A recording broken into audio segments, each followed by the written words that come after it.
Gaine vide, câbles sectionnés, voilà le spectacle découvert dimanche matin par les employés du stade Bois-Chaudat. Les voleurs sont partis avec plus d'une centaine de mètres de câbles pour en extraire le cuivre.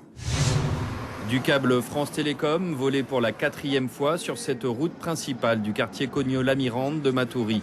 Depuis 10 jours, la société téléphonique tente vainement de rétablir les 900 usagers raccordés au réseau.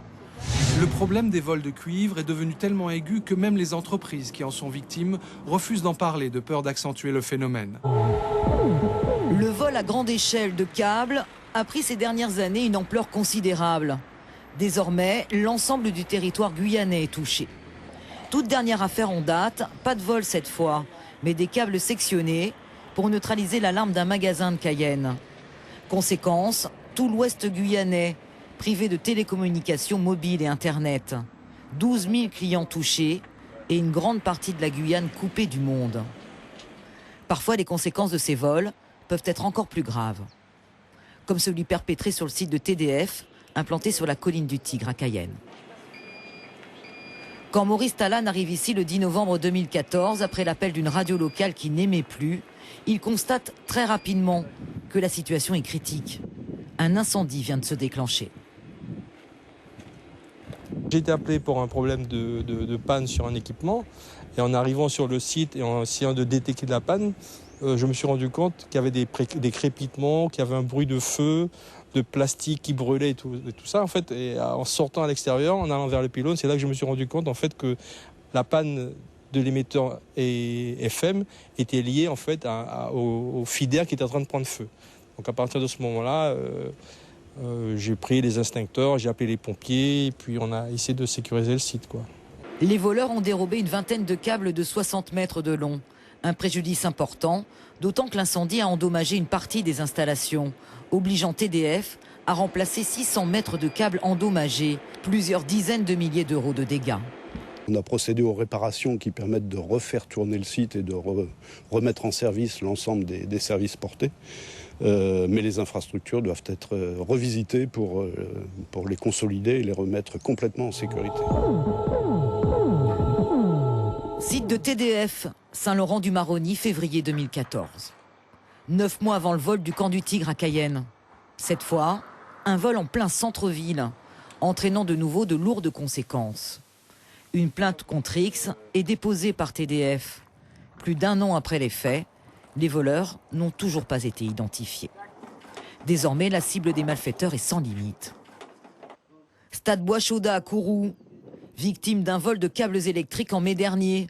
Résultat, plus aucune manifestation sportive de nuit. Ou encore ce vol en 2010, cité Petit Lucas à Cayenne, qui a privé d'eau tous les résidents du quartier le temps des réparations. Tous ces vols ont le même objectif, la récupération du cuivre. Le cuivre, une matière première rare et stratégique, dont le prix a flambé ces dernières années. La Guyanaise de distribution est spécialisée dans ce domaine. La vente de fils et de câbles électriques a généré 2,5 millions d'euros de chiffre d'affaires l'an dernier. Et leur mine de cuivre, la voici, en partie. Ce Touré, par exemple, vaut près de 5 000 euros. De quoi comprendre l'intérêt des voleurs des câbles électriques.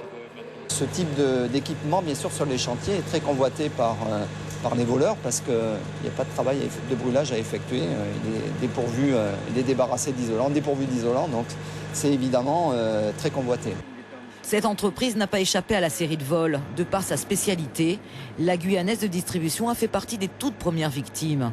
Au vu du préjudice subi, le directeur de la société s'en souvient encore très bien.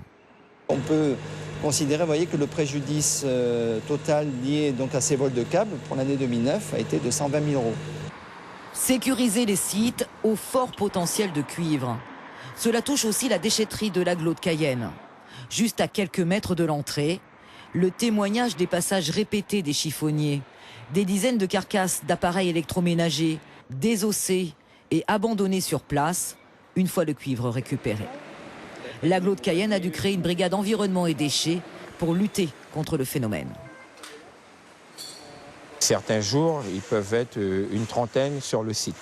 et ceux qui ils pratiquent de la récupération. Certains sont même armés parfois. Et donc, oui, il y a des personnes récalcitrantes puisqu'ils ont l'habitude de faire ça. En fait, ils récupèrent pour revendre, je suppose, ou ils ont un commerce, quoi. Bon. Et lorsqu'on vient les déranger, c'est pas très apprécié.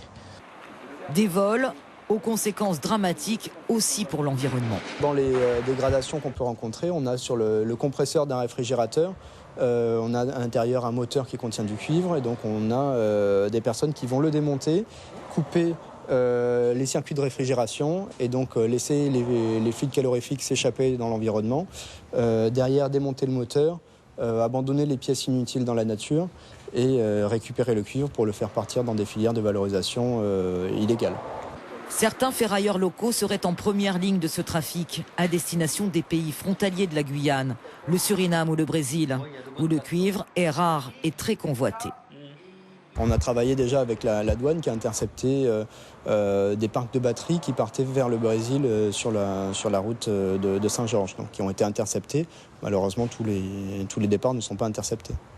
En mai dernier, une bande de 4 voleurs a été arrêtée par la brigade de gendarmerie de Matoury. Ils avaient volé des câbles contenant du cuivre dans des entreprises de la zone de dégradé Cannes. Leur erreur, avoir brûlé leur butin juste à côté de leurs méfaits. Ces câbles, une fois dérobés, sont donc brûlés, comme je vous l'ai indiqué, pour récupérer la matière première et sont ensuite revendus à des ferrailleurs peu scrupuleux en vue d'être aiguillés soit vers le Brésil ou vers le Suriname, où les cours sont relativement importants et où il y a très peu de matières premières de ce type-là. Le vol du cuivre cache-t-il aujourd'hui une filière organisée à destination des pays voisins? Aucune certitude pour le moment.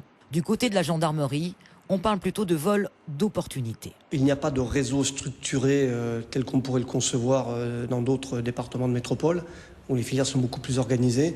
Nous sommes plutôt sur des vols d'opportunités, si je puis dire, où des équipes se constituent pour l'occasion, de façon à améliorer leur ordinaire.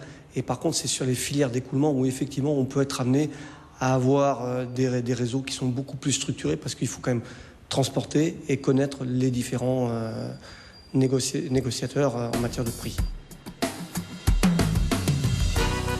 Pas de filière organisée selon les forces de l'ordre. Pas si sûr, au vu de la recrudescence des vols de câbles contenant du cuivre ces derniers mois.